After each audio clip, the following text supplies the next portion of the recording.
नमस्ते। या देवी सर्वभूतेषु शक्ति रूपेण संस्थिता, या देवी सर्वभूतेषु दया रूपेण संस्थिता, या देवी सर्वभूतेषु शांति रूपेण संस्थिता, या देवी सर्वभूतेषु मातृ रूपेण संस्थिता. In the Hindu form of life, we celebrate and worship the divine form of femininity. Divinity in the form of Shakti, which is power, Daya, which is compassion, Shanti, which is peace, and Matru Rupena, which is the motherhood form, the divine motherhood form. In today's episode of NSVT Tejas, the enterprising journeys of Aurangabad Sambhajinagar, we bring to you the journey of Arambh, a fusion of motherhood, compassion, and a different enterprising journey in Chhatrapati Sambhajinagar. Translated, Arambh means a beginning. And we have with us Mrs. Ambika Takarkar, the founder of Arambh Autism Center, at this episode of NSVT Tejas. Welcome, Ambika. Namaste. Namaste. Let's begin by hearing something about your life and your journey. Yes, of course. Including too, or beginning with Arambh. Yes, of course. I'm Ambika Takarkar, founder and director of Arambh Autism Center. The journey begins of Arambh is 25 years back when my younger son Srihari Takarkar is diagnosed with autism. So, एक 25 साल पहले जब उसको autism detect हुआ था तो autism का word भी हम लोगों को पता नहीं था जी। तो ये सब क्या होता है, ये पूरी एक अलग दुनिया थी। सो तब से ये जर्नी चालू हुई है और हम लोग उसके लिए बहुत सारे स्कूल्स देखते थे, थेरेपीज देखते थे, डॉक्टर के पास जाते थे एंड हम लोग बहुत भटकते रहते थे। तो एक वे ऑफ लाइफ बहुत ज़रूरी था मिलना। तो इसी तरह से हम लोग उसको जब उसके उपचार के लिए या उसका ट्रीटमेंट के लिए हम लोग अलग अलग जगह जा रहे थे तो हमें पता चला कि एक जगह कि इसका ट्रीटमेंट कुछ मतलब ये एक autism is a disability. Okay, so it is not a disease. So disease जो होता है वो क्यूरेबल होता है और उसके ऊपर ट्रीटमेंट होती है या उसमें कुछ मेडिसिन होता है, मेडिकल इंटरवेंशन होता है। लेकिन जब हम लोग ऑटिज्म या कोई भी डिसेबिलिटी होते हैं तो it's a permanent condition of life होती है। सो जब मुझे ये पता चला तो ऑटिज्म का सबसे जो ट्रीटमेंट रहता है या ये रहता है तो वो रहता है एक्सेप्टेंस। तो उसको एज इट इज एक्सेप्ट करना। और जब हमें इन सब से हम लोग गुजर रहे थे तो हमें पता चला कि जब तक मैं एक्सेप्ट नहीं करती हूँ मेरे बेटे को as it is, what is he is, so तब तक उसमें चेंजेस नहीं आने वाले या उसके ऊपर काम नहीं होने वाला है या जो कुछ भी है। At the time we were in Mumbai, so मेरे हस्बैंड इंडियन नेवी में थे। सो हम लोग वहाँ पे बहुत ट्रांसफर आते थे इंडियन नेवी में। तो आई थिंक हम लोग एक जगह पे मोस्टली 6 मंथ और 1 ईयर रहते थे और ट्रांसफ़र हो जाता था हमेशा। सो इसकी वजह से क्या होने लगा कि ऑटिज्म का और एक कैरेक्टरिस्टिक्स है, मैं आगे बताऊंगी, लेकिन ये सबसे जो बड़ा कैरेक्टरिस्टिक है कि वो इन बच्चों को चेंज एक्सेप्ट नहीं होता है बिल्कुल। कि उनका जो रूटीन है, उनका जो डे टू डे लाइफ है या एक्टिविटी ऑफ डेली लिविंग है तो वो एज इट इज़ उनको चाहिए रहता है। तो इसमें अगर कुछ भी बदल हो जाता है तो उनको वो बिल्कुल मतलब एक्सेप्टेंस नहीं रहता है, वो एक्सेप्ट नहीं करते हैं। तो बहुत बार ऐसे होता था कि हम लोगों का ट्रांसफ़र आ गया, मुंबई से हम लोग दिल्ली चले गए, दिल्ली से I think Visakhapatnam, Andaman Nicobar, Jagdapattanam is very छोटा सा टाउन था। तो वहाँ पे कुछ थेरेपीज नहीं मिलती थी, एजुकेशन नहीं मिलता था इन बच्चों को, स्पेशली जो एबल है वो। तो फिर हमने डिसाइड किया, मैंने और हमारे हस्बैंड ने, कि हम लोग रिटायरमेंट ले लेते हैं और हम लोग एक जगह पे सेटल हो जाते हैं। तो हम लोग ये सोच रहे थे ये सब चीज़ों का। तो मीनवाइल जब नेवी के संकल्प स्कूल में हमने उसको पढ़ाई के लिए ये किया था, एनरोल किया था। तो it's a special school for naval persons children. तो बहुत अच्छा वहाँ पे सब कुछ चल रहा था। तो वहाँ के जो मैम है उन्होंने मुझे बोला था कि आप इतने अच्छे पढ़े लिखे हो, बहुत अच्छी मेरी सर्विस है। Actually I want to tell कि मैं आईटी बैकग्राउंड से हूँ, मेरा इंजीनियर हुआ है और उसके बाद मैं सॉफ्टवेयर में काम भी करती थी। लेकिन ये सब चीज़ों से पूरा मैं एज अ पर्सनली पूरा करियर से बैक आ गई थी इस सब चीज़ में। तो उन्होंने बोला कि तुम इतने पढ़ी लिखी हो, एजुकेटेड है, सो तुम्हारे बेटे के साथ साथ तुम्हें भी अपब्रिंगिंग होना चाहिए, बहुत ज़रूरी है। तो तुम यहाँ पे आके वॉलंटियर वर्क क्यों नहीं स्टार्ट करती? Good suggestion. यस, सो मुझे भी लगा, क्योंकि जब वो जाने लगा तो मेरे पास बहुत सारा टाइम बचने लगा था। और बहुत बार ऐसे होता है कि हम लोग बहुत करियर करना रहता है, कॉलेज में रहते हैं, तो वो एक ड्रीम रहता है सब चीज़ों का। और जब इससे पूरा आप लोग हट जाते हो 5-6 साल, तो आपको भी डिप्रेशन आ जाता है। लेकिन ऐसे बोला जाता है कि कभी भी शुरुआत करो, वो शुरुआत होती है, लेट नहीं होता है वैसे। तो मैंने वॉलेंटियर वर्क स्टार्ट किया। स्टार्ट करने के बाद में उन्होंने मुझे सजेस्ट किया कि आप इसमें बीएड कर लो, सो आपको पता चल जाएगा कि स्पेशली बच्चों को कैसे पढ़ाया जाता है, क्या किया जाता है। So it was a B Ed in special education. It's a B Ed in special education. और वहाँ उस टाइम पे आई थिंक 2004-5 में बहुत कम जगह पे बीएड इन स्पेशल एजुकेशन था। तो मेरा नंबर लगा था उस टाइम हैदराबाद। यस, तो हम लोग हैदराबाद जाके आके मैंने बीएड कंप्लीट किया है विथ माय स्पेशल किड। सो आप समझ सकते हो कि कितना मुश्किल रहा होगा। Yes. और इस जर्नी में सबसे ज़्यादा कौन मेरे साथ में सपोर्ट में था, तो मेरे हस्बैंड थे। क्योंकि मैं अगर एजुकेशन के लिए जाती हूँ, वहाँ पे मैं क्लासेस के लिए जाती हूँ बीच बीच में, तो 6 साल के श्रीहरि को वो घर में संभालते थे और उसका सब कुछ तब करना पड़ता था। मतलब सेल्फ हेल्प स्किल भी तब डेवलप नहीं हुई थी। लेकिन एजुकेशन इज द बेस्ट। मुझे लगता है कि आपका क्या बोलते हैं, जर्नी का बहुत बड़ा योगदान रहता है एजुकेशन का। मुझे उससे बहुत फायदा हुआ जब मैंने बीएड एजुकेशन स्पेशल एजुकेशन में किया। मैंने ऑटिज्म के ऊपर के कोर्सेज किए। मैंने बेंगलोर में, दिल्ली में, जहाँ जहाँ मुझे पता चलता था, तो वहाँ जाके मैं वो नॉलेज क्या कर सकते हैं, मेरे बेटे के लिए और क्या चाहिए। इससे मेरे बेटे के ऊपर बहुत अच्छा फायदा होने लगा उसका। और सबसे ज़्यादा कि मैं हमेशा बोलती हूँ कि सिर्फ इमोशनली ब्रिंगिंग करना काफ़ी नहीं होता है। स्पेशल जो बच्चे होते हैं उनके लिए, तो उनको टेक्निकली भी उनके साथ में ब्रिंगिंग करना ज़रूरी होता है। अगर आपको पता है कि इस प्रॉब्लम को टेक्निकली कैसे हैंडल किया जाए, तो आप बहुत इजीली इन बच्चों के साथ काम कर सकते हैं और आपको जो डिप्रेशन आता है तो वो नहीं आता है।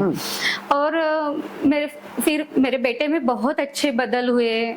सो ही लर्न सेल्फ हेल्प स्किल्स, पूरा एडीएल स्किल्स जो होती है डे टू डे एक्टिविटीज की, वो सब उसने लर्न कर लिया। और सबसे मेन जो है उसका हाइपर एक्टिविटी डिक्रीज हो गया।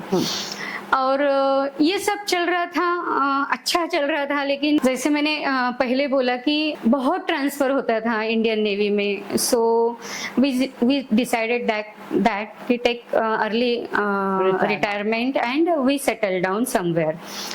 और फिर हम लोग संभाजी नगर में आ गए। उस टाइम के औरंगाबाद और इस अभी का संभाजी नगर में आ गए। यहाँ से और एक जर्नी स्टार्ट होनी थी, इसीलिए शायद हम लोग संभाजी नगर में आ गए। यहाँ आने के बाद हमें पता चला कि मुंबई में हमारे बेटे के लिए, मुंबई में, दिल्ली में कुछ तो थेरेपीज मिल रही थी या कुछ तो एजुकेशन मिल रहा था उनको। कुछ डॉक्टर्स अभी उसमें आ रहे थे, तो फिजियोथेरेपी के कुछ उनको फिजियोथेरेपी मिल रहा था। सेंसरी इंटीग्रेशन उसको कुछ थेरेपिस्ट के जगह मिल रहा था। लेकिन यहाँ आने के बाद पता चला कि कुछ भी नहीं है।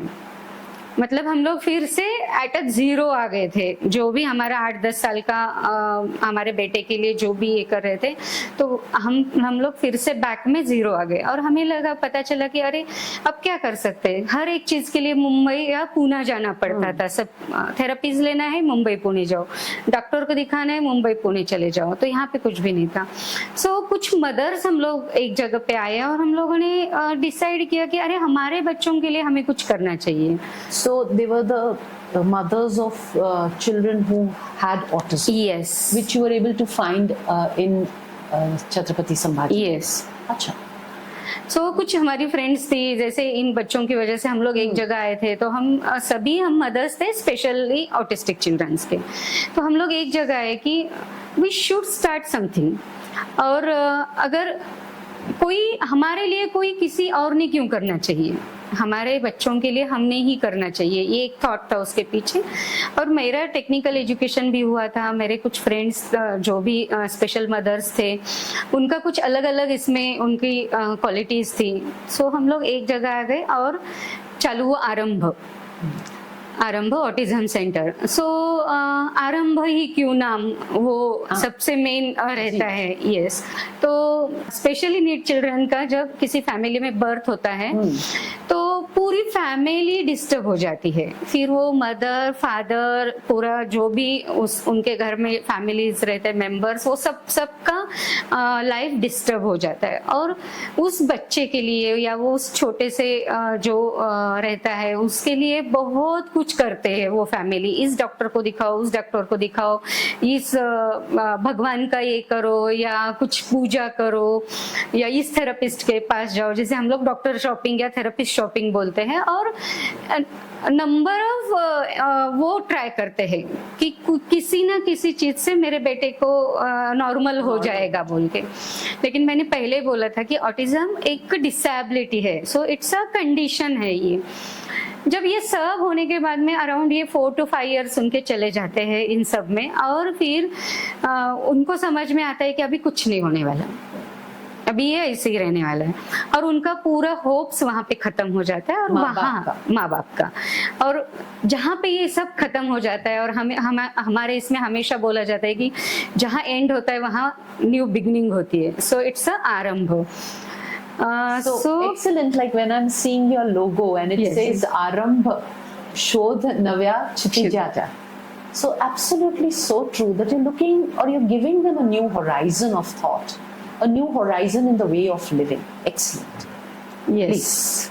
सो आरंभ स्टार्ट किया। आरंभ स्टार्ट करने के बाद जैसे मैंने बोला कि हम दो तीन मदर्स साथ में थे। हमारे जो हमारे किड्स थे, हमारे बेटे थे, उनको लेके हम लोग बैठते थे, उनके ऊपर थेरेपी हो गया, ये सब कुछ। लेकिन जैसे जैसे लोगों को पता चला, so it's a first autism center in Marathwada region, whole Marathwada region. या there is no other center for only for autistic. So ये होने के बाद में हमको देखते देखते बच्चे बढ़ने लगे। आई थिंक 6 month के अंदर हमारे पास 18 बच्चे थे, तो उनको संभालना भी, उतने टीचर्स मिलना, उतना स्टाफ मिलना, ये बहुत ही डिफिकल्ट था यहाँ पे, थेरेपिस्ट मिलना। तो उसके आगे का ये था कि पेरेंट्स को तैयार करो, क्योंकि mother parent is the best teacher होती है। वैसे भी हम लोग ऐसे भी बोला जाता है कि आई ही पहला गुरु आहे वगैरह। So mother teacher is best, मुझे लगता है कि mother is the best teacher. So हमने उनको ट्रेनिंग देना चालू किया, उनको इन्वॉल्व किया। उसके बाद में जो 2 बच्चों से या 3 बच्चों से स्टार्ट हुआ था, आज 60 बच्चे यहाँ पे पूरा इंटरवेंशन है उनका, ट्रेनिंग्स लेते हैं, स्पेशली एजुकेशंस लेते हैं, और वोकेशनल ट्रेनिंग जो हमारा ये है उसमें वो काम करते हैं। ओके, तो आरंभ की शुरुआत कौन से साल से हुई? यस, आरंभ की शुरुआत 2011 4 नवंबर को हुई। अच्छा, या ओके। सो और जैसे बच्चे बढ़ते गए, आपको सपोर्टिंग हेल्प या हैंड्स भी ज्यादा लगने लगे होंगे? यस। तो ये आपको कैसे सब सपोर्ट मिलने लगा? यस, हैंड्स बहुत, मैंने अभी बताया कि हमने पेरेंट्स को तैयार किया, फिर Okay. उसमें सोसाइटी में जो भी इसके लिए तैयार था उनको, क्योंकि हमारे यहाँ हम लोग एज ए एनजीओ हम लोग बहुत प्रोफेशनली चार्ज नहीं कर सकते किसी को, लेकिन प्रोफेशनली अगर चार्ज भी करते हैं तो भी यहाँ काम करने के लिए, जैसे आपने शुरू में बोला कि कंपैशन लगता है, ये बहुत जरूरी है इन बच्चों के साथ में। तो ऐसे को सिलेक्ट करके उनको ट्रेन करके, और जो इन बच्चों के साथ अच्छे से काम करते उनको सिलेक्ट करना, और वो मतलब हेल्पिंग हैंड्स मिलते गए हम लोगों को।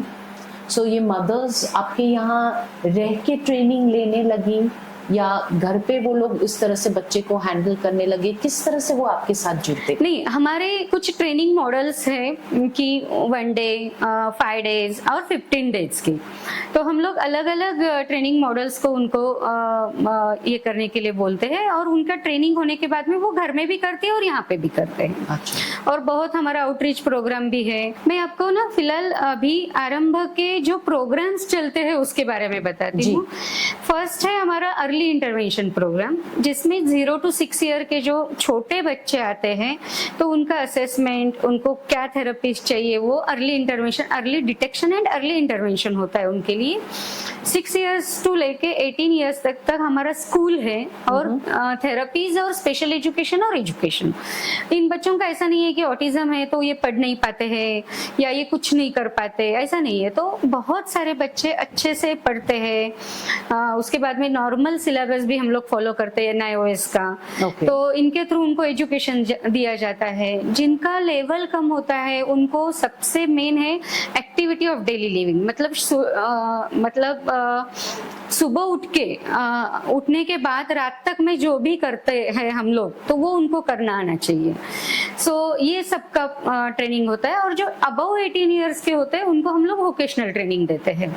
वोकेशनल ट्रेनिंग में उनको हम लोग अलग अलग चीजें बनाना सिखाते हैं, बहुत सारी आर्ट क्राफ्ट सिखाते हैं, और इससे बहुत सारी वस्तुएं जब तैयार होती है तो उनको सेल करके हम लोग इनको प्रॉफिट जो होता है तो इनको चेक दे देते हैं, तो उनको बहुत अच्छा लगता है कि मुझे ये मिलता है। उसके बाद हमारा और एक प्रोग्राम है कि जैसे मैंने बोला अभी कि पेरेंट ट्रेनिंग है, टीचर ट्रेनिंग है, और सबसे मेन है पेरेंट काउंसलिंग और पेरेंट क्लब, क्योंकि ये बहुत जरूरी है। इसमें जब स्पेशल, मैं फिर से वही दोहराती हूँ कि जब एक स्पेशल बच्चा घर में आता है, पूरी फैमिली तो डिस्टर्ब होती है, लेकिन सबसे ज्यादा डिस्टर्ब रहती है माँ, क्योंकि उसको घर पे भी करना रहता है, बच्चे को भी देखना रहता है, उसको थेरेपी के लिए भी लेके जाना है, उसका करियर सैक्रिफाइस हो जाता है। और सबसे मेन होता है कि तुम्हारा बच्चा ऐसे हुआ है, इसका पूरा ब्लेमिंग भी घर वाले देते हैं या वो खुद लेती है, गिल्ट फैक्टर। Yes, exactly. तो इसमें से उसको बाहर निकालना बहुत जरूरी है। तो ये हम लोग ऐसे हमारे प्रोग्राम्स चालू है अब तक के। सो बहुत अच्छा अनुभव आया है, ज़्यादा एक्सपीरियंस अच्छे आए हैं। कुछ एक्सपीरियंस बहुत बैड भी आए हैं, लेकिन हमेशा मैं बोलती हूँ कि अच्छे के बारे में ज़्यादा बोलना चाहिए, वो अच्छा रहता है। तो ये जो बच्चे, आपने कहा कि आपके पास अलग अलग मॉड्यूल्स है 0 to लेके 18+, तो आपके यहाँ बच्चे कौन कौन सी एज के आते हैं? एंड गर्ल्स है, बॉयज है, क्या इसका आपका जो अभी तक के 60 बच्चे हैं उसमें क्या ट्रेंड रहा है? हमारे पास जो है आरंभ में 3 इयर्स से लेके 49 इयर्स तक के सभी बच्चे या स्टूडेंट्स बोल सकते हैं हम लोग, वो है।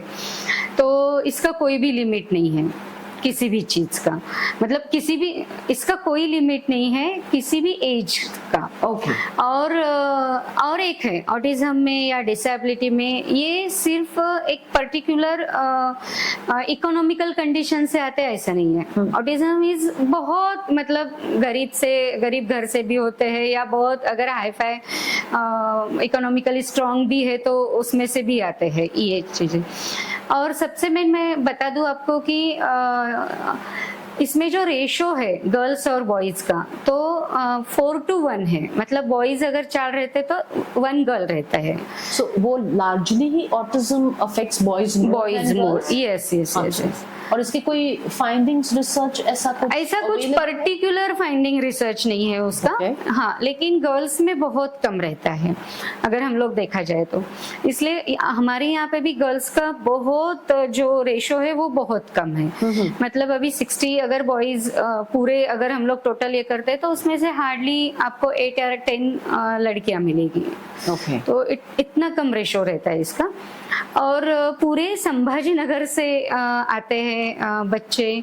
हमारा आउटरीच प्रोग्राम चलता है, उसमें जालना, बीड, नांदेड़, परभनी, यहाँ से पेरेंट उनके बच्चों को लेके आते हैं, असेसमेंट होता है, उनको ट्रेनिंग प्रोग्राम दिया जाता है और वो वहाँ पे जाके फॉलो करते हैं और हर मंथ वो फॉलो अप के लिए आ जाते हैं। ओके, सो Yes, sir. आपने इधर एक सेंटर में सीमित नहीं रखा आरंभ को, Yes. पर आपने एक मूवमेंट के तौर पे आप स्प्रेड भी कर रहे हैं आसपास के एरियाज में। Yes. I mean, आपने जब कहा कि ये मराठवाड़ा का सबसे पहला है, तो आई थिंक आपने एक रिस्पॉन्सिबिलिटी भी एक ज्यादा ली, which is something very appreciable, कि you are thinking for the other also, a big task I would say. तो फिर आपने इसको एक रजिस्टर्ड ऑर्गेनाइजेशन के तौर पे किया, क्यों किया, उसका क्या फायदा रहा? If you can throw some light on that. Yes, again हम लोग 2011 की बात लेते हैं। जब शुरू करना था तो हमने शुरुआत तो की, और शुरुआत हमारे बच्चों के लिए थी। ऑफ कोर्स मैं हमेशा बोलती हूँ मराठी में कि हम लोग स्वार्थ से परमार्थ की तरफ जा रहे हैं ये सब चीज़ों के लिए।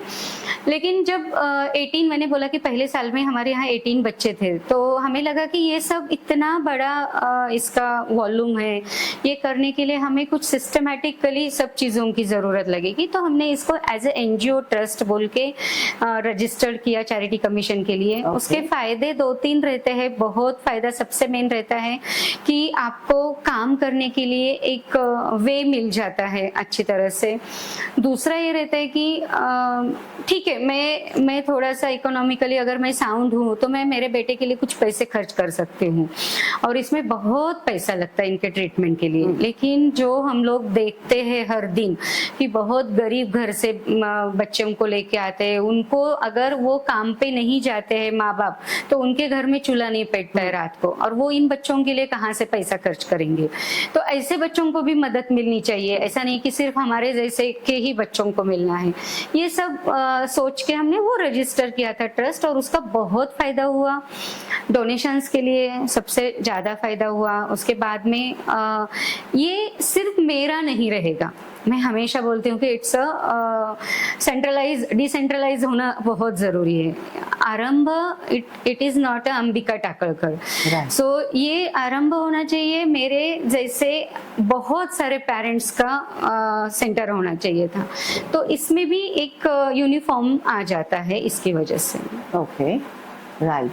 एंड तो फिर क्योंकि आपका एक रजिस्टर्ड ऑर्गेनाइजेशन है, इसीलिए आपको वो ट्रस्टीज वगैरह के भी पूरे बोर्ड पे लाने पड़ते होंगे।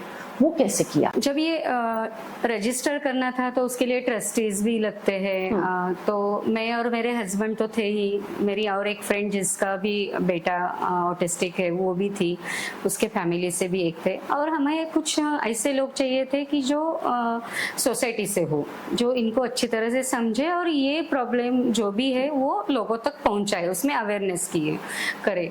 तो कुछ लोग हमारे साथ जुड़ गए हैं अच्छी तरह से। उसमें से एक मैं नाम बताना चाहती हूँ कि मिलिंद जी कंग, जो यशस्वी प्रेस कॉम के मैनेजिंग डायरेक्टर है। तो हमारी एक जो पहचानत की है, उन्होंने मेरे काम के बारे में उनको बताया था, और हमें उस टाइम पे कुछ अच्छे लोग जोड़ने थे। तो उनको जाके जब मैं मिली ट्रस्टीज के लिए उस टाइम पे, तो उन्होंने बोला कि मैं तो इंडस्ट्री से हूँ, हम लोग तो मशीन के साथ काम करते हैं, आप इमोशन के साथ काम करते हो, तो मैं जुड़ के क्या करूँगा वैसे। मैं बोली नहीं सर, ये काम बहुत ज़रूरी है। और इसका जब मैंने ये बताया तो वो तुरंत तैयार हो गए, और आज 10 साल से वो हमारे सपोर्टर है बहुत अच्छी तरह से। तो ऐसे सभी ट्रस्टीज जो भी है समाज से जो हमारे साथ जुड़ गए हैं, वो अच्छी तरह से अभी हमें सपोर्ट करते हैं। जब भी डे टू डे में कोई अगर रहे या ना रहे, लेकिन जब भी जरूरत पड़ती है तो सब आ जाते हैं। तो ये बहुत बड़ी मुझे लगता है कि अच्छी बात है। Right, definitely. स्टाफ के बारे में जैसे मैंने बोला कि हम 2 ही थे जो हमने स्टार्ट किया था, तो अभी मेरे पास में 20 लोगों का स्टाफ है। उसमें थेरेपिस्ट भी है, उसमें स्पेशल एजुकेटर्स है, वोकेशनल ट्रेनिंग के भी है, मशीन के ऊपर जो ट्रेनिंग देते हैं बच्चों को वो भी है, ड्राइवर्स, मेड्स बहुत ज़रूरी होता है ये बच्चों के लिए। तो ऐसे सब मिला के 20 लोगों का स्टाफ है और शायद अभी बहुत ज़रूरत है आगे बढ़ाने की स्टाफ को, लेकिन हम भी थोड़े रुके हुए हैं। जी जी। यस। पर आपने जैसे में बोला कि और part of therapy is a vocational training या उनकी रोज की लाइफ की ट्रेनिंग तो इन हाउस जैसे होती है, पर अगर उनको आप वोकेशनल ट्रेनिंग देते हो then you need to even publicise the product, you need to ensure the quality of the products and then you need to sell it because you said कि आप वो चेक वो बच्चों को देते हैं, I think उनकी भी एक प्राइड बढ़ती है, फैमिली भी खुश होता है। सो ये जो पूरा वोकेशनल ट्रेनिंग है उसको आपने किस तरह से सेट किया और क्या क्या उसमें आप करवाते हैं, उसकी पब्लिसिटी कैसे करते हैं कि जैसे मार्केटिंग अच्छी तरह से हो सके, उस पर अगर आप जरा बताएं हमें। यस, मुझे आई थिंक मैं अगर गलत नहीं हूँ तो इसी को ही सोशल एंटरप्रेन्योरशिप कहा जाता है। तो इसका स्टार्ट जैसे 2012 में हुआ था कि इन बच्चों को हाथ को कुछ काम चाहिए। बहुत सारे बच्चे जैसे मैंने बोला कि ऑटिज्म एक स्पेक्ट्रम पे होता है कि बहुत अच्छे भी उनका आईक्यू लेवल होता है और बहुत सीवियर भी रहते हैं, माइल्ड, प्रोफाउंड और मॉडरेट, इस तरीके से ऑटिज्म होता है। तो इन बच्चों को कुछ तो एंगेज रखना बहुत जरूरी था। बच्चे अबव 18 इयर्स के हो जाते हैं तो उनको कुछ ना कुछ वर्क देना बहुत जरूरी होता है। बहुत सारे बच्चे बाहर जाके काम नहीं कर सकते, तो हमने जब इनके स्किल्स को देखा कि ये बच्चा ये स्किल कर सकता है, इसमें बहुत आर्टिस्ट है इसमें, तो ये सब हमने देख के उनको चुन चुन के फिर उनको हम लोगों ने कुछ बनाने का जैसे ट्रेनिंग दिया। उसमें बहुत सारे प्रोडक्ट्स बनते हैं और सबसे जरूरी जैसे आपने बताया कि क्वालिटी के ऊपर हम लोग बहुत ध्यान देते हैं कि जो भी इसका रॉ मटेरियल रहेगा वो बहुत अच्छे से आना चाहिए। बच्चों को सिखाया जाता है कि जैसे दिए पेंट करना हो, कैंडल्स बनाना हो, छोटी छोटी चीजें होती है, हैंडमेड तोरन्स होते हैं, उसके बाद में सोप्स है। तो ऐसे 25 प्रोडक्ट्स यहाँ पे बनते हैं अभी। या it's a journey of 12 years मैं बोलना चाहती हूँ कि एक 5000 रुपीज से हमने स्टार्ट किया था ये जो इसको हम लोग आरंभ क्रिएशन बोलते हैं। तो आरंभ क्रिएशन हमारा बात करने में आएगा। आरंभ क्रिएशन का 5000 से स्टार्ट हुआ था और पिछले साल हम लोगों ने आई थिंक 8 लाख का सेल किया। अनबिलीवेबल। यस मानी बच्चों की मेहनत पर आपका प्लानिंग और आपके सपोर्ट टीचर्स और support helping hands, I would से असिस्टिंग हैंड्स, उनका भी बहुत मेजर कंट्रीब्यूशन। तो मानी ये छोटे छोटे प्रोडक्ट्स ही होते हैं कि कोई मशीन बेस्ड प्रोडक्ट्स और वो भी आप या मॉडर्न प्रोडक्ट्स भी करवाते हैं? छोटे छोटे प्रोडक्ट्स 25 है और उसके बाद में हमारे पास 2 मशीन है, एक है पेपर पाउचेस की मशीन और एक है पेपर प्लेट की मशीन। तो इसमें भी मशीन वर्क होता है। तो बच्चे अच्छे से ट्रेन हो गए हैं, मैं अभी बच्चे बोल रहा हूँ लेकिन यंग अडल्ट अच्छे से तैयार हो गए और वो काम करते हैं। उनका भी हमारा रेगुलर सप्लाई होता है। उसके बाद में मंथली बेसिस पे किसी को कितना केजी देना है इसका पूरा टारगेट रहता है और वो सब ये जो अडल्ट है वो लिख के रहते हैं कि आज कितना माल गया है, कितना करना है, ये सब चीजें बच्चे ही करते हैं। बच्चे ही करते हैं, यंग अडल्ट ही करते हैं ये सब कुछ। ये सब चीजें सीखना बहुत अच्छा होता है जी। उसके बाद में प्रोडक्ट का मार्केटिंग का जो आता है, तो शुरू में हमें लगता था कि हम लोग कर तो बहुत कुछ कर सकते हैं लेकिन मार्केटिंग के लिए हमें प्रॉब्लम जाता है। अभी भी थोड़ा सा हम लोग इस प्रॉब्लम की है, लेकिन फिर भी सोशल मीडिया हमने यूज़ किया लोगों तक पहुंचने के लिए। उसके बाद में पोस्ट है, वीडियोज़ है और लोगों को जब जैसे जैसे पता चलने लगा वो आते हैं। परमानेंट कस्टमर से, इंडस्ट्री से बहुत सारे हमारे गिफ्ट हैम्पर्स जाते हैं। Oh, this is wonderful. Yes मतलब जूम जैसी कंपनी भी हमारे यहाँ से 100 गिफ्ट हैम्पर्स जाते हैं। डॉक्टर्स जो होते हैं जो उनके गिफ्ट हैम्पर्स देते हैं दिवाली को, वो हमारे यहाँ से जाता है। तो ऐसे दिवाली के टाइम पे तो बहुत सारा सेल होता है, लेकिन पूरा साल भर ये जो रहता है वो चलता रहता है ये सब चीजों तो का। मानिए आपका प्लानिंग भी फेस्टिवल स्पेसिफिक, जैसे रक्षाबंधन हो गया या होली हो गई, मकर संक्रांति है, तो और जैसे आपने बताया अभी दिवाली तो है ही, तो उस तरह से आप लोगों का भी एक प्लानिंग पूरा रहता है पूरे साल का प्लानिंग। एंड आप एग्जीबिशंस वगैरह भी करते हैं क्या? यस, दिवाली के टाइम हम लोग ज्यादा एग्जीबिशंस करते हैं, और हम लोग सभी एनजीओज जो इस डिसेबिलिटी में काम करते हैं, मतलब डिमेंड डेफ हो या ब्लाइंडनेस हो या इंटेलेक्चुअल डिसेबिलिटी हो, हम सब एक जगह आके इन बच्चों के जो भी प्रोडक्ट्स है वो एक जगह सेल करने के लिए एग्जीबिशन लगाते हैं। ओके, और जो यंग जो अडल्ट्स हैं जैसे कि डिमेंड डेफ है, तो वो बहुत अच्छी तरह से ब्रिंगिंग होता है उनका, तो वो कुछ व्यवसाय कर रहे हैं या वो, तो उनको भी हम लोग प्लेटफॉर्म दे देते हैं। जैसे पेंटिंग्स करते हैं या कोई खाने का तेल है, कोई फोटोग्राफर है, तो लोगों तक उनका बिजनेस वहां तक पहुंच जाए इसलिए। पर इसके लिए भी जो आपके स्टूडेंट्स इधर हैं उनके लिए भी आपको एक स्किल लेवल आइडेंटिफाई करना, वो सब भी एक प्रोसेस रहता होगा। यस, ये पूरा प्रोसेस रहता है। जब बच्चा हमारे पास एज अ किड आ जाता है तो हम लोग उसके ऊपर अलग अलग ट्रायल एंड एरर बेसिस पे काम करते हैं कि उसको क्या आ सकता है, वो किस में ये है, तो इस तरीके से उसका स्किल का पता चल जाता है।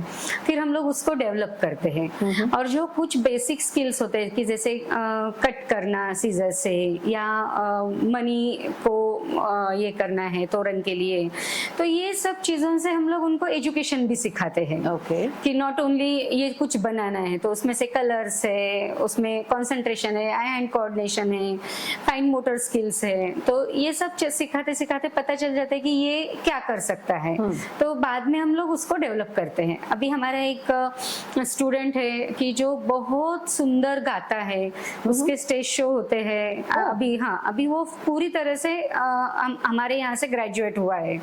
उसके बाद में वो पेंटिंग बहुत अच्छा करता है, तो उसने यशवंत कला महाविद्यालय से डिग्री भी की है, और वो पेंटिंग्स भी करता है। तो हमने 2-3 बार उसके एग्जीबिशन भी ये किया था पेंटिंग्स का। एक है जिसने पेस का प्रशिक्षण पूरा कंप्लीट करके होटल इंडस्ट्रीज में वो जॉब कर रहा है। Very good. एक है जो अपने मेडिकल में काम करता है, घर के खुद के मेडिकल में। तो ऐसा नहीं है कि ऑटिज्म हुआ है मतलब वो जिंदगी भर तुम्हारे ऊपर डिपेंड रहेगा, ऐसा नहीं है। मेरा पहला जो स्टूडेंट है किरण जोशी, वो आज हमारा एम्प्लॉय है। हमारे यहाँ पे हम लोग 3 एम्प्लॉयज है स्पेशली एबल जो है, वो किरण जोशी, सिद्धेश और श्रीहरि टाकड़कर। तो ये तीनों 9 to 6 जॉब करते हैं यहाँ पे। और बहुत अच्छी तरह से करते हैं। मतलब हम लोग भी क्या बोल सकते हैं उसको, थोड़ा सा कंटाला कर देते हैं या कुछ ये कर देते थे, लेकिन ये बच्चे बिल्कुल नहीं ये करते, बहुत अच्छी तरह से जॉब करते हैं। एंड जॉब में वो लोग वोकेशनल स्किल्स का मनी सेंटर का हैंडलिंग करते हैं या उसमें प्रोडक्ट बना के फुल टाइम करते हैं, क्या काम करते हैं? नहीं, सब कुछ करते हैं। यस, मतलब बच्चों को लाना, उनको छोटे बच्चों को सिखाना, केयर करना, प्रोडक्ट्स बनाना, एग्जीबिशन के लिए जाना, खड़ा रहना। ठीक है, उसमें से कुछ बच्चों को मनी का पता नहीं चलता है, लेकिन हमने कुछ ना अडॉप्ट किया है कि कैलकुलेटर्स उनको हमने यूज करना सिखा दिया है। कितने प्रोडक्ट लेके जा रहे हो, आज एग्जीबिशन हम लोग करते हैं तो at the end of the day कितने प्रोडक्ट हमने बेचे और कितने बचे हैं, तो इनको हम लोग वो सब एक्सपोजर देते हैं, तो बहुत अच्छे से करते हैं। लेकिन मनी का थोड़ा सा किसी किसी को आता है, लेकिन बहुत सारों को नहीं आता है। जी जी।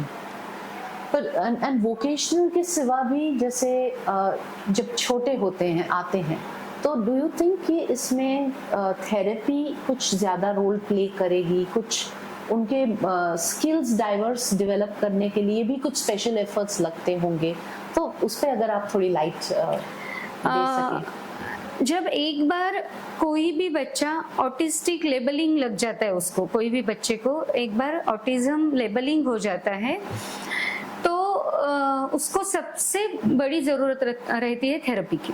ओके। बहुत ज़रूरत रहती है थेरेपी की। थेरेपी के बिना वो इम्प्रूव ही नहीं कर पाता है, और जितना हम लोग अर्ली इंटरवेंशन इज बहुत ज़रूरी होता है, तो ये मस्ट है। और फिर उसमें स्पीच थेरेपी रहती है, सेंसरी इन बच्चों को बहुत सारे सेंस के प्रॉब्लम रहते हैं, तो सेंसरी इंटीग्रेशन रहता है, बिहेवियर थेरेपी रहती है, और स्पेशल एजुकेशन।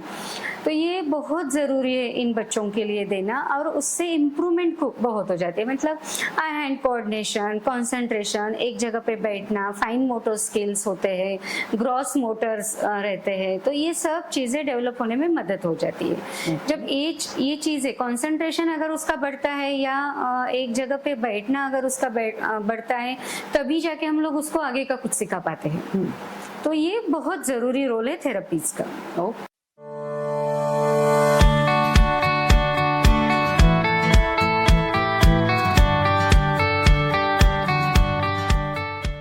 ये हमारा थेरेपी सेंटर है, जो बजाज ने हमें इसके लिए फंडिंग दी थी।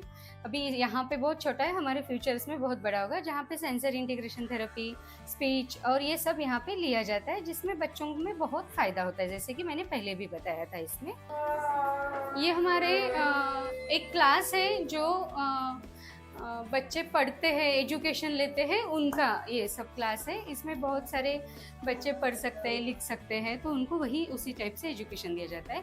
और या इट्स अ डिजिटल पैनल है हमारे यहाँ पे, और हमने ये इन बच्चों का पूरा जो प्रोग्राम है, तो वो पूरा सॉफ्टवेयर में डाल के लिया है। अच्छा, आपने खुद ने करवाया? यस, खुद ने करवाया है ये सब। इट इज़ अ मतलब किसी कंपनी से हमने ये सब करके यहाँ पे ये किया। ये हमारा मैम छोटे बच्चों का क्लासेस, जैसे हमने नीचे थेरेपी के बच्चे देखे, उसमें से जो बड़े होते हैं तो वो इस क्लास में आते हैं। Okay. It's around 6 to 10 years के बीच के जो बच्चे होते हैं, तो इनमें फाइन मोटो, उनका ग्रास मोटोज, एक जगह बैठना, जैसे मैंने बोला कि आई हैंड कोऑर्डिनेशन, ये सब हम लोग यहाँ पे उनको सिखाते हैं। Yes. Okay. She is a mother parent also and special educator also. So it's happy कि आपने इस रूम का नाम आइंस्टाइन रखा है। Definitely very hopeful, very good. Yes. ये हमारा टॉय लाइब्रेरी है, जैसे अपना बुक लाइब्रेरी होता है उस तरह से टॉय लाइब्रेरी। इन बच्चों को बहुत सारे टॉयज लगते हैं ना। अच्छा। तो पेरेंट्स लेके जाते हैं और फिर वो लाके रखते हैं और दूसरा लेके जाते हैं, इस तरह से। हाँ, तो घर पे भी वो लोग सब रख नहीं सकते। यस। और इतना सारा मतलब वो इन्वेस्ट भी नहीं कर सकते हैं टॉयज में। और ये हमें ना सबसे पहले कोलर कंपनी ने दिया था। ओके। और उसके बाद में हम लोग इसमें एडिशन करते गए।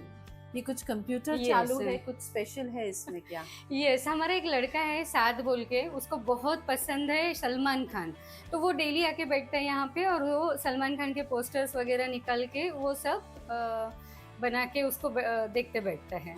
और वो खुद को भी बोलता है कि हाँ मैं सलमान खान बोल के।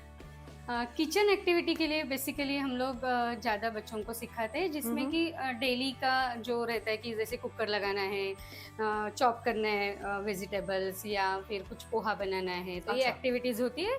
उसके साथ साथ जैसे दिया का बाती है, घी दिया का, सोप्स बनाना है, तो ये सब चीज़ें यहाँ पे होती है बहुत अच्छी तरह से। और सब्जी लेके आती है एक दिन टीचर, तो जैसे मेथी ये करना है या मटर छिलना है, तो इसमें से एक्टिविटी भी हो जाती है और उनको डेली लिविंग का कॉन्सेप्ट भी आ जाता है। यस मैम, मैंने जैसे आपको कहा था कि वोकेशनल ट्रेनिंग होती है हमारे यहाँ 18 ईयर्स के अबव जो अडल्ट रहते हैं उनके लिए। तो अभी फिलहाल दिवाली का सीजन आ रहा है, तो ये सब दिए बना रहे हैं अलग अलग। यहाँ पे 20 बच्चे काम करते हैं, यंग अडल्ट्स काम करते हैं। सो साद, जैसे सलमान खान मैंने अभी बोला है, उसके बाद में साक्षी, दीपू, उसके बाद में गौरी शंकर, पार्थ, सिद्धेश, दानिश, हाँ ओके, प्रसाद और Sagar. Yes, good, Sagar. Good to you too. Yes, okay, very nice. और हम लोग कुछ प्रोडक्ट्स देखते हैं। Sure, continue. जैसे मैंने बोला था कि ये अलग अलग तोरण के ये हैं, पेपर बैग्स, किचन, कुछ रंगोलीज, हैंडमेड सोप, दिया जो हमने अभी ऊपर देखा था करके रखा था, चॉकलेट्स, ये अलग अलग जो कैंडल होल्डर्स रहते हैं वो, उसके बाद में कैंडल्स बहुत Okay. सारी, जो अभी जो बच्चे बना रहे हैं वैसे दिया पंती और ये सब। तो ये डिशेस भी। ये डिशेज भी, इसकी मशीन भी है हाँ। पीछे, हम लोग मैं दिखाती हूँ, और कुछ jewelleries. Thank you so much. जल्दी। so much. ओके, एंड आपका नाम क्या है? For you, I am fine, how about you? yes. You are also fine? Yes.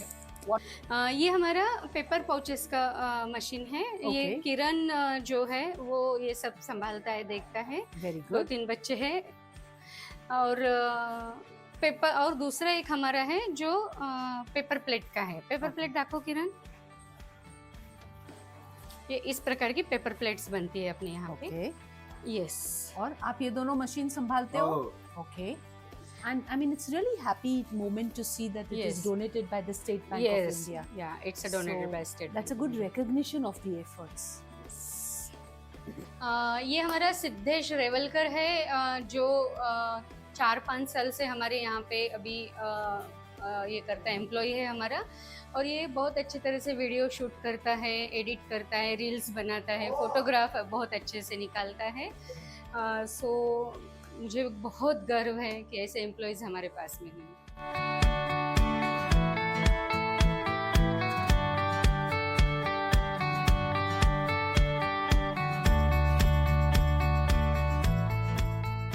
Aram would not just be an autism center, but a school with a hostel, a future full of hope.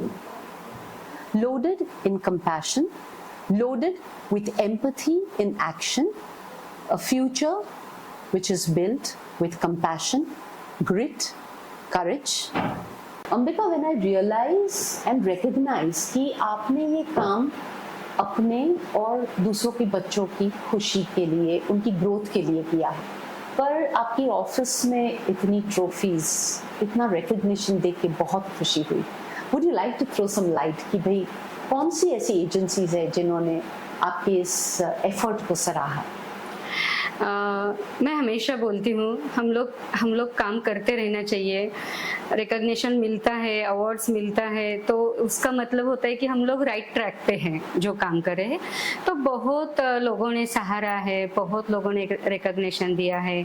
उसमें से कुछ मैं बताना चाहती हूँ कि हमारे जो केंद्रीय मंत्री है नितिन जी गडकरी, उनका 65th बर्थडे था। उस टाइम पे उन्होंने कुछ NGOs को बुला के रिकग्निशन दिया था। तो उसमें मतलब हमें दूर दूर तक इसका अंदाजा नहीं था, और उनके ऑफिस से हमें फोन आया और नागपुर बुलाया था। तो ये बहुत अच्छा मतलब ये था। उसके बाद में हमारे यहाँ पे जो CMI है वो जो मराठवाड़ा ऑटो क्लस्टर का इनोग्रेशन था, उस टाइम पे मनोहर पर्रिकर जी और रेलवे मंत्री सुरेश प्रभु जी, ऐसे बहुत सारे दिग्गज आए थे। उस टाइम CMI ने हमें वहाँ पे रिकॉग्नाइज किया इतने सारे इंडस्ट्रीज के सामने। तो वो भी एक हमारे लिए बहुत मतलब सपोर्टिव था।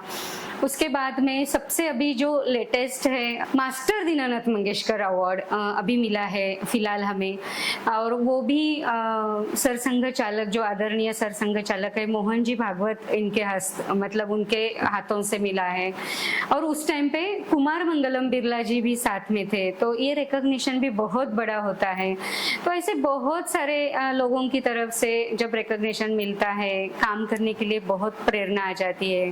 फिर हमारे राज्यपाल जी थे कोश्यारी, वो है, या बहुत सारे कुछ मंत्री है, या सबसे महत्वपूर्ण टप्पा रहता है कि जिस मुंबई में मैं अपने बच्चे को लेके ऑटो, सिटी बस, लोकल, इससे जर्नी करके उसको थेरेपी को लेके जाती थी, आती थी, स्कूटर के लिए घूमती थी, उसी मुंबई में बहुत सारे अवार्ड्स जब मिलते हैं तो वो लेते वक्त एक प्राउड महसूस होता है। और मैं हमेशा कहती हूँ कि एक मदर से ये जर्नी चालू हुई थी और आज अनेक मदर्स इससे जुड़ गए हैं। सो ये सब अवार्ड मिलते रहेंगे, काम तो करना ही है।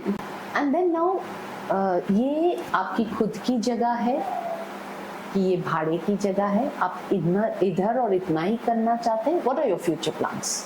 नहीं, ये जहाँ पे हम लोग अभी टूर करके आए हैं, ये सब देख के आए हैं, तो ये रेंटेड जगह है। यहाँ पे हम लोग 7 साल से है यहाँ पे रेंट की जगह में। इसके पहले हम लोग बहुत छोटे घर में थे, मतलब एक 2 रूम का ही हमारा ये था, उसमें से हम लोग यहाँ 10 रूम के इसमें आ गए हैं।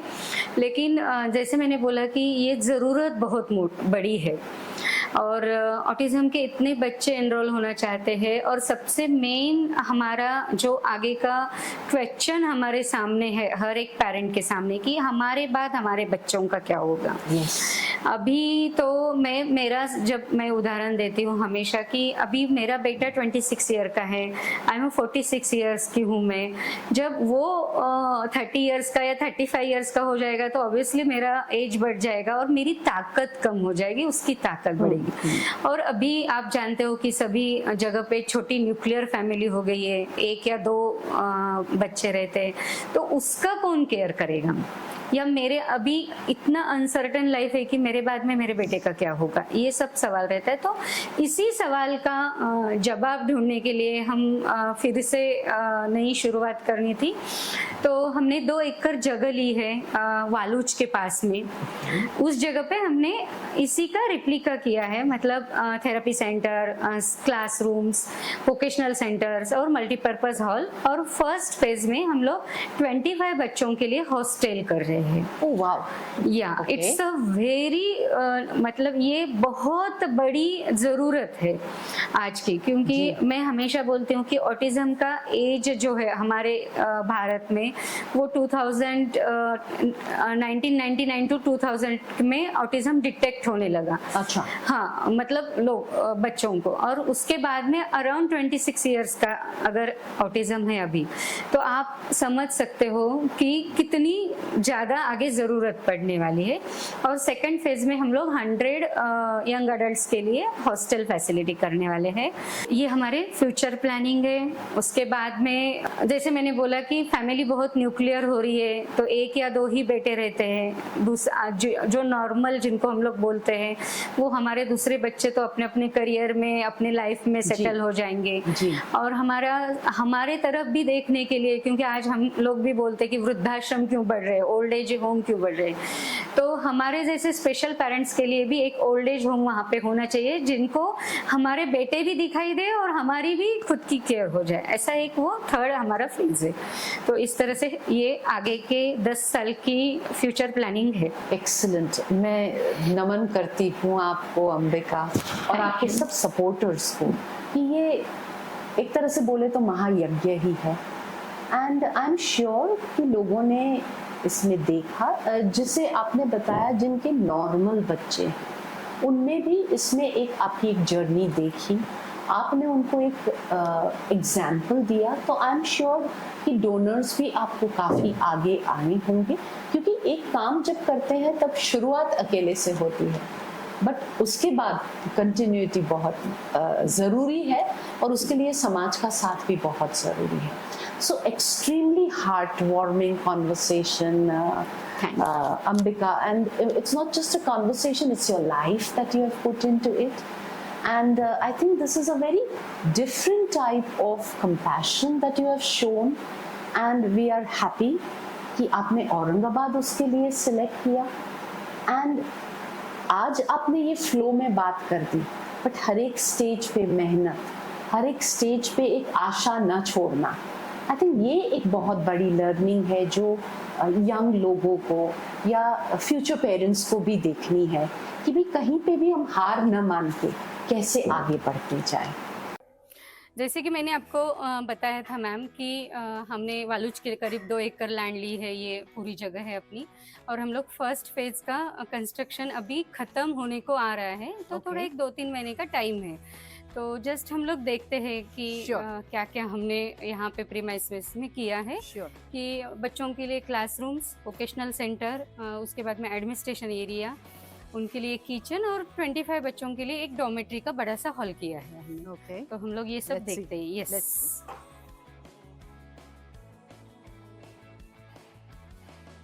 आरंभ का ए दिखा।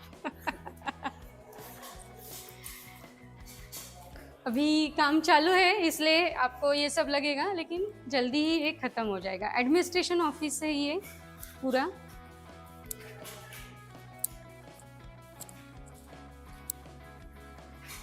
ये फिजियोथेरेपी का रूम है और ये साइकोलॉजिस्ट का रूम है। ये दोनों रूम हमने ये किए हैं।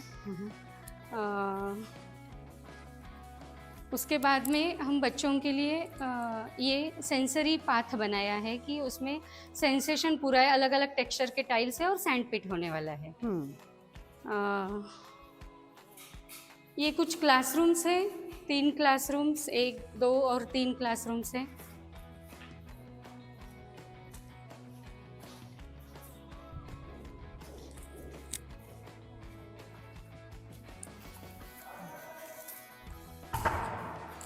और यहाँ पे हमने बहुत बड़ा थेरेपी रूम बनाया है। ओके, हाँ बहुत बड़ा है। बहुत बड़ा है, तो उसमें बच्चे बहुत अच्छी तरह से कर पाएंगे ये सब चीज़ें।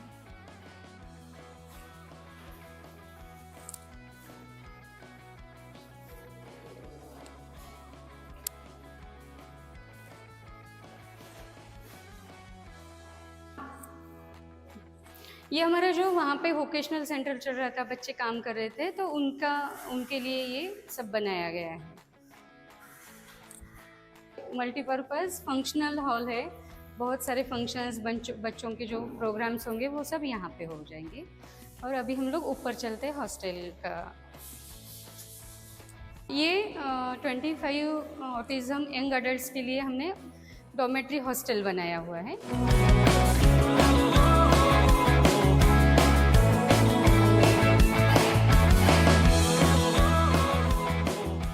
Loaded with empathy in action, we recognize that it takes determination, grit, courage, and a community to build for larger good.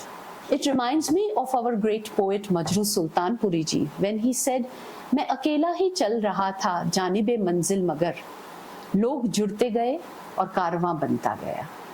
Such a wonderful work where people, where community is really, I would say, forced into action, is where we realize the importance that Aramb has created towards making us see about a disability which can be converted into a different ability. Namaste.